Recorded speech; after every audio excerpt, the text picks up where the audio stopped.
안녕하세요 여러분. 오늘은 제가 제목을 조금 자극적이게 지어봤는데요. 여러분들이 이제 금융상품을 선택할 때 조금이나마 도움이 됐으면 해서 이 영상을 만들게 되었어요. 이제 저는 은행에서 이제 11년 정도 근무를 하다가 퇴사를 했고, 지금은 금융상담을 하고 있고 금융 유튜버를 아주 잠깐 하고 있는 진이입니다. 여러분, 이제 은행원의 수많은 업무 중에 제일 1순위 업무가 어떤 건지 아세요? 바로 이제 금융상품 판매 영업입니다. 영업인데요. 이제 영업 실적 때문에 많은 은행원들이 이제 조금 힘들어 하는데요. 사실 저는 영업 실적이 굉장히 좋은 편이었어요.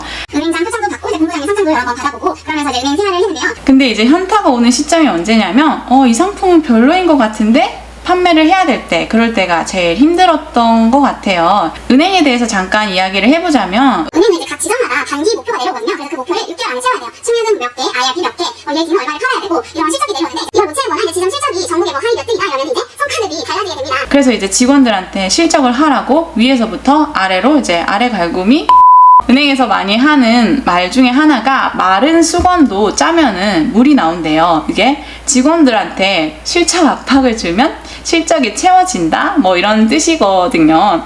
그래서 이제 은행원들이 권유하는 상품 중에서는 물론 다 그런 건 아니지만 우리한테 필요하지 않은 상품도 있을 수 있다라는 거예요. 그래서 오늘 그거에 대해서 조금 이야기를 해볼까 합니다. 우리가 금융상품을 고를 때 기간이나 목적에 맞게 상품을 골라요. 내년에 여행 갈 자금을 모은다 라고 할 경우에는 적금 상품이 알맞겠죠. 1년짜리 적금.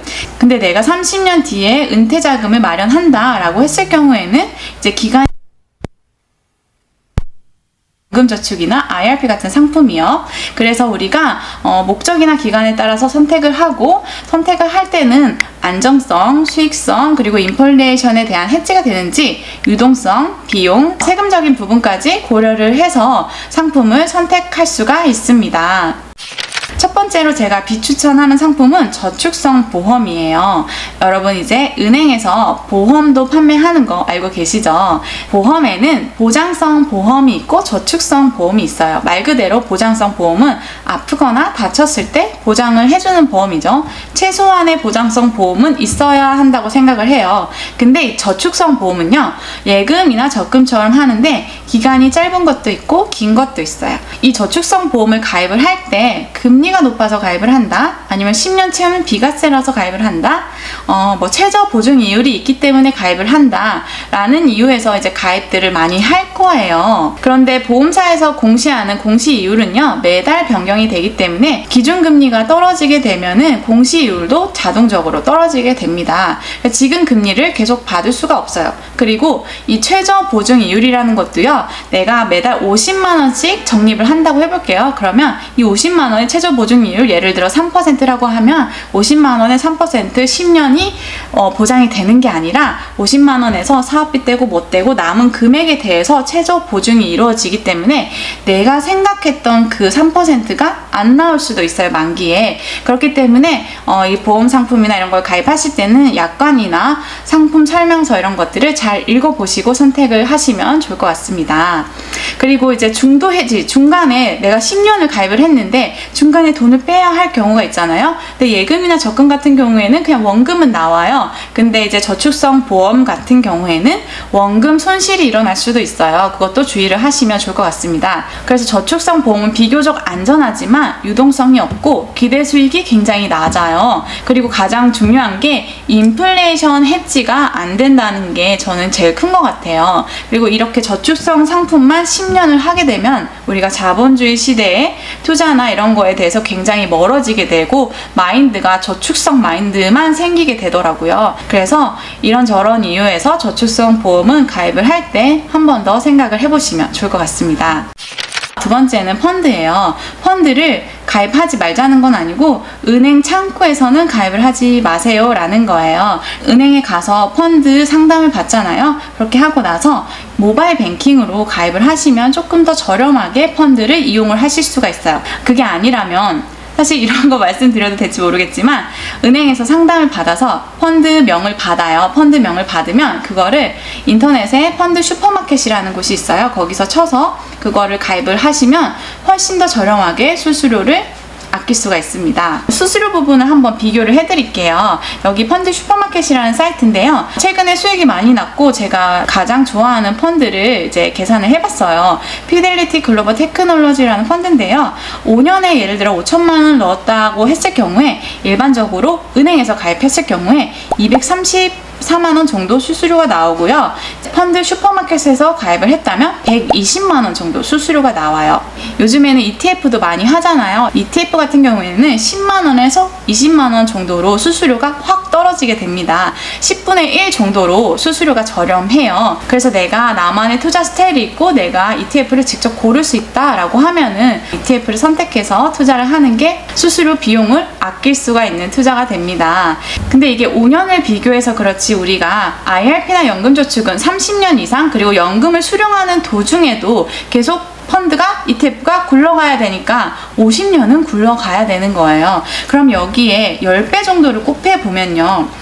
일반적인 거는 2천만 원에서 2천만 원이 훨씬 넘어갈 수 있어요. 왜냐면은 금액이 커지고 수익률이 높아질수록 수수료가 훨씬 더 많이 나오거든요. 그래서 우리가 50년을 가정하고 계산을 해보면 ETF로 했을 경우와 일반적인 펀드를 가입했을 경우에 수수료가 3천만 원에서 5천만 원 정도도 차이가 날 수가 있습니다. 그래서 저 같은 경우에는 3년에서 5년 단기나 중기적인 자금을 관리할 때는 펀드를 많이 이용을 하고요. 연금저축이나 IRP를 통해서 운영을 할 경우에는 ETF로 운영을 하고 있습니다.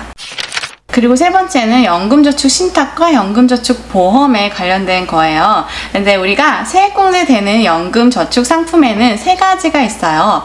연금저축 신탁, 이 신탁 같은 경우에는 2018년 1월 이후로는 이제 신규 가입은 안 됩니다. 그리고 연금저축 보험, 그리고 연금저축 펀드가 있어요. 세 가지의 연금저축 상품은 우리가 55세 이후에 연금으로 수령을 하는 상품이잖아요. 근데 이렇게 신탁 이율이나 보험사 공시이율로 우리의 돈을 몇십 년 동안 굴려가게 되면은 인플레이션에 대한 해지가 전혀 안 되겠죠. 근데 30년 뒤에 원금은 그대로야. 원금은 그대로인데 이 원금의 가치가 굉장히 하락해 있을 수가 있습니다.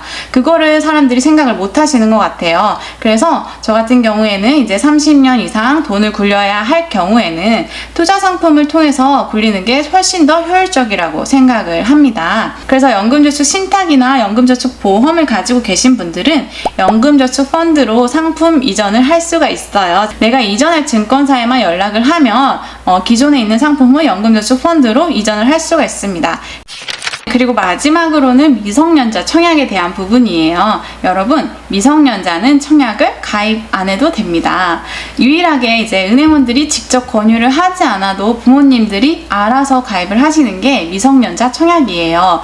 1살짜리 아기가 태어나면 이제 서류를 다 떼서 가족관계증명서, 기본증명서, 도장 이런 거 가지고 와서 미성년자 청약을 가입을 하거든요. 근데 이전 영상에도 말씀드린 적이 있듯이 1살 때부터 19살 때까지 가입을 했다 하더라도 가입 인정 기간은 2년밖에 안 됩니다, 여러분. 그렇기 때문에 17살 때부터 청약을 해도 지금 현재 청약 제도에서는 문제가 없습니다. 보통 부모님들이 아동수당 나오는 걸로 적금 들어주거나 청약 들어주시거든요. 근데 저 같은 경우에는 적금이나 청약 대신에 이제 펀드나 ETF, 주식으로 투자를 하고 있어요. 그래서 자녀 주식계좌 어떻게 만드는지, 그리고 주식계좌 증여는 어떻게 하는지, 아동수당 펀드는 어떤 식으로 가입을 하는지에 대해서도 한번 영상을 찍어보면 좋을 것 같습니다. 오늘은 추천하지 않는 상품들, 그리고 추천하지 않는 방법들에 대해서 영상을 찍어봤는데요. 다음 시간에는 추천하는 상품들, 재테크 필수 상품에 대해서 영상을 찍어보도록 하겠습니다.